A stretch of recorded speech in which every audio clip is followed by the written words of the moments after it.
मैं बनारस पहुंच चुका हूं और मेरे पीछे जो ट्रेन दिख रही है मैं वहीं से बनारस आया हूं और यहां से जाऊंगा गोदलिया चौक। चलिए चलते हैं। मैंने स्टेशन के सीढ़ी के रास्ते से बाहर निकला। बाहर निकलते ही बहुत सारे ऑटो दिख गए। ऑटो का किराया 20 रुपया दे के गोदलिया चौक पहुँच गया और ये रहा गोदलिया चौक का नज़ारा। और गोदलिया चौक से सीधा रास्ता जाती है दशाश्वमेध घाट और दूसरा रास्ता काशी विश्वनाथ की ओर जाती है। तो हमें पहले गंगा स्नान करना है, इसीलिए हम जाएंगे दशाश्वमेध घाट की ओर। तो आगे बढ़ेंगे। दशाश्वमेध घाट पे जा रहे हैं और लगभग 700 से 800 मीटर का दूरी पैदल यात्रा करना पड़ेगा क्योंकि ये यहाँ गाड़ी अलाउ नहीं है। ये हम पहुँच गए दशाश्वमेध घाट। भीड़ ज़्यादा होने के कारण हमने नाव का सहारा लिया। नाव वाले से बात की है तो उसने बोला 100 रुपया में वो गंगा उस पर ले जाएगा, वहाँ नहाने का मौका देगा और पूरा घाट घुमाएगा। तो हमने नौका ले लिया और हम अब जा रहे हैं गंगा उस पर और वहाँ जाकर नहाएंगे। तो पानी ठंडा है यार, तुम फंसा दिए। हर हर महादेव। जो मेरे पीछे का सीन देख रहे हैं वो दशाश्वमेध घाट है और वहाँ से मैंने बोट का किराया 100 रुपया दे के मैं गंगा इस पर चलाया और इस पर लोग नहाने के लिए आते हैं और लोग सब नहा रहे हैं और मैंने भी नहा चुके हैं। और ये 100 रुपया लिए हैं वो पूरा घाट घुमाने और प्लस नहाने दोनों का। घाट घूमने के लिए बोट स्टार्ट हो गया है और अब हम लोग घाट घूमेंगे। तो शुरू करेंगे रत्नेश्वर महादेव मंदिर से। आपके सामने दिख रहा मणिकर्णिका घाट और मणिकर्णिका के घाट के बगल में ही रत्नेश्वर महादेव मंदिर है जो झुका हुआ है और झुका मंदिर के भी नाम से इसको जानते हैं लोग। ये रहा झुका हुआ मंदिर।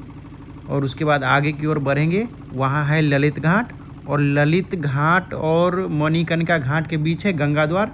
यहीं से महादेव का हम दर्शन करेंगे, काशी विश्वनाथ का दर्शन करेंगे हम यहीं से। और आगे की ओर बढ़ेंगे तो आपको दिख जाएगा दशाश्वमेध घाट। यहीं पे गंगा आरती होता है और शाम को 6:30 के आसपास गंगा आरती होता है और भव्य नज़ारा रहता है। जैसा कि आप जानते हैं कि वाराणसी घाटों का शहर है, तो सबसे साउथ साइड से स्टार्ट करेंगे तो पहला घाट होता है 80 घाट और सबसे लास्ट घाट जो नॉर्थ साइड में है वो है नमो घाट। और 80 घाट और नमो घाट के बीच में ही टोटल घाट है, जैसे कि दशाश्वमेध घाट, ललित घाट, मणिकर्णिका घाट, ये सब महत्वपूर्ण है।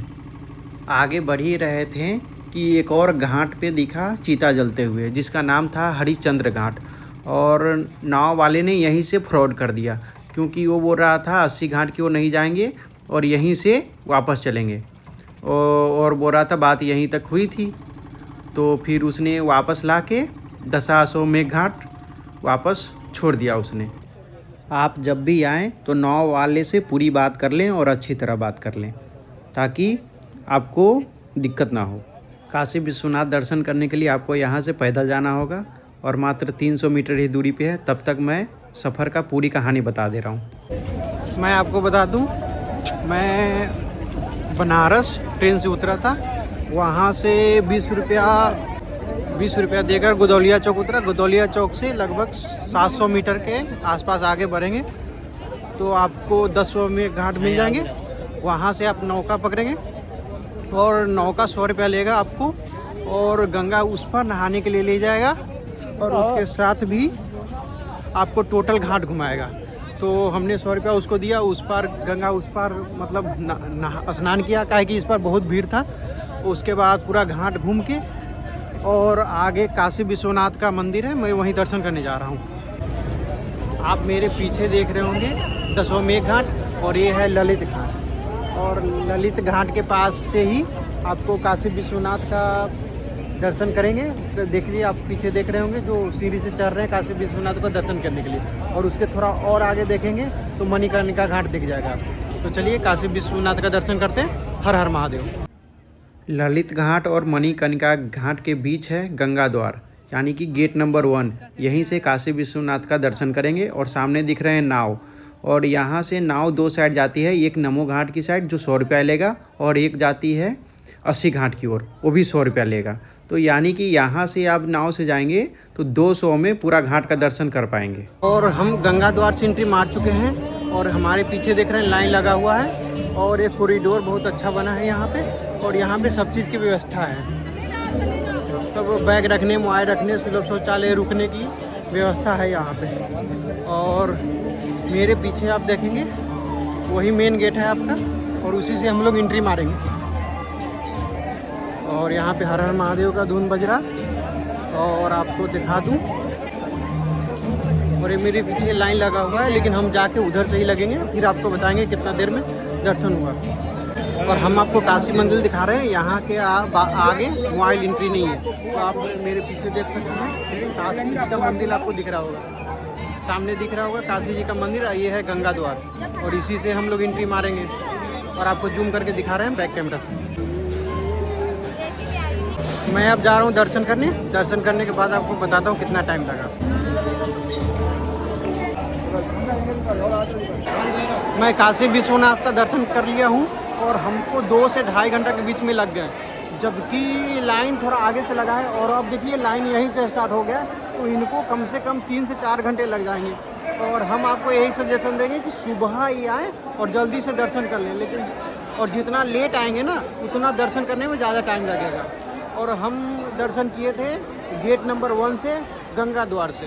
तो आइए आप भी दर्शन कीजिए। हर हर महादेव। आप सामने देख रहे हैं ललित घाट, और ये है मणिकर्णिका घाट, और ललित घाट और मणिकर्णिका घाट के बीच है गंगा द्वार, गेट नंबर 1। तो आइए दर्शन कीजिए। हर हर महादेव। हर हर महादेव। इसके बाद जाना था काल भैरव के पास दर्शन करने, लेकिन मणिकर्णिका घाट के पास कंस्ट्रक्शन का कार्य के चलते रास्ता ब्लॉक कर दिया गया था, जिसके कारण 1 किलोमीटर पैदल चल के गोदौलिया चौराहा जाते, और वहाँ से ऑटो करके काल भैरव के पास। और नाव वाले ने 80 घाट नहीं घुमाया था, और हम काफ़ी थक भी चुके थे, इसीलिए हमने सीधे यहाँ से बोट पकड़ा 80 घाट के लिए। और रास्ते में दिखा कि हर एक घाट पे लोग नहाते हुए दिख रहे थे, लगभग सभी घाट पे स्नान कर ही रहे थे। हर हर महादेव। मैं बोट से 80 घाट आ चुका हूँ, और 80 घाट में यहाँ तुलसी मानस मंदिर, दुर्गा जी का मंदिर और संकट मोचन का दर्शन करूँगा, क्योंकि ऐसे भी उधर से ऑटो से ही आना पड़ता, और हमें गंगा द्वार से ही बोट मिल गया 80 घाट के लिए, तो हम डायरेक्ट यहीं चलाएँ। और ये रहा पीछे 80 घाट का नज़ारा। आप पीछे देख सकते हैं 80 घाट है। यहाँ पे बच्चे के लिए झूला वूला लगा है, कथा भी हो रहा है। हम थक भी चुके थे और भूख भी लग गई थी, तो हमने सादा खाना मंगाया और खाया। फिर मैं चला आदिशक्ति दुर्गा की दर्शन करने के लिए, जो 80 घाट से लगभग 1 किलोमीटर की दूरी पे है। और मैंने किसी ऑटो से किराया पूछा तो इसका 200 बताया। यहाँ पे ऑटो वाले कुछ अलग ही लेवल का हैं। मैंने आदिशक्ति दुर्गा का दर्शन कर लिया है। अंदर कैमरा ले जाना अलाउ नहीं है, इसलिए हम आपको ज़्यादा नहीं दिखा पाएँ, लेकिन अंदर बहुत खूबसूरत मंदिर है। आइए आप भी दर्शन कीजिए। 100 मीटर की दूरी पे था तुलसी मानस मंदिर, जो कि बंद दिखा। पता किया तो पता चला कि 12 से 3 बंद रहता है, और लोग बैठ के इंतज़ार कर रहे थे। यहाँ से लगभग 300 मीटर की दूरी पे संकट मोचन हनुमान मंदिर था। संकट मोचन हनुमान मंदिर का दर्शन कर लिया है। और आपको जानकारी के लिए बता दूं, संकट मोचन मंदिर और मानस तुलसीदास मंदिर, वो दोनों 12 से 3 बंद रहता है, तो कृपया आप टाइम का ध्यान रखें और इस बीच ना आने का प्रयास करें। हर हर महादेव।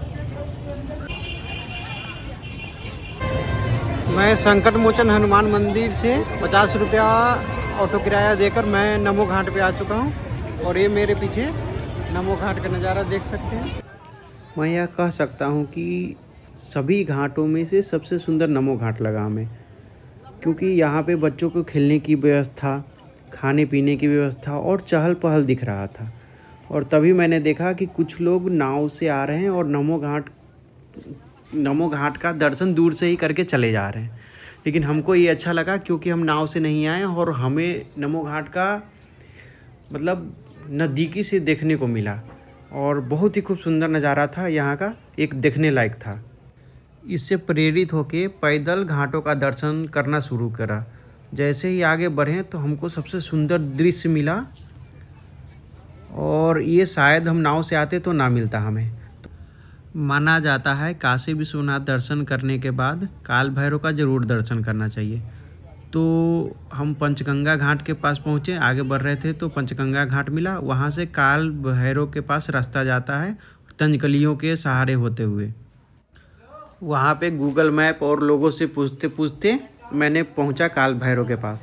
वहाँ पे 1 घंटा लाइन लगने के बाद काल भैरव का दर्शन किया और दर्शन करने के बाद रोड पे निकला तो वहाँ से ऑटो से गोदलिया चौराहा पहुँचा और वहाँ पे काशी चाट भंडार के पास चाट खाया, जो कि स्वाद में ठीक ठाक ही था लेकिन उतना भी नहीं कर सकते। फिर टाइम हो चुका था आरती का, तो हमने गोदलिया चौराहा से फिर दशाश्वमेध घाट की ओर प्रस्थान किया और वहाँ पे जगह लूटने का प्रयास किया। फिर थोड़ी देर बाद आरती स्टार्ट हो गई थी। आरती का भव्य दर्शन किया और आप भी दर्शन कीजिए।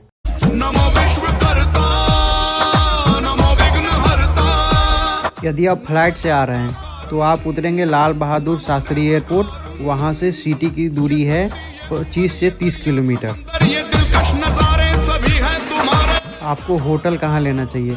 वैसे तो बनारस की गलियों गलियों में होटल मिल जाएंगे, लेकिन आप स्टेशन के आसपास होटल लेंगे तो ज़्यादा अच्छा रहेगा, क्योंकि स्टेशन से सभी जगह का ऑटो आराम से मिल जाएगा आपको घूमने के लिए।